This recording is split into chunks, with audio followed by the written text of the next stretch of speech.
ito ang mensahe ng Panginoon sa iyo ngayon. Anak, alam ko ang pagod ng iyong puso dahil sa sunod-sunod na pagsubok na iyong pinagdaraanan.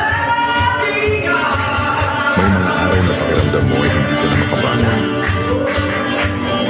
Na parang bawat tapos ng isang problema ay may kasunod na panibagong laban.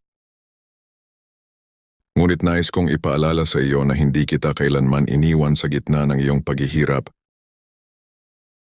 Ang mga pagsubok ay hindi senyales na pinabayaan kita.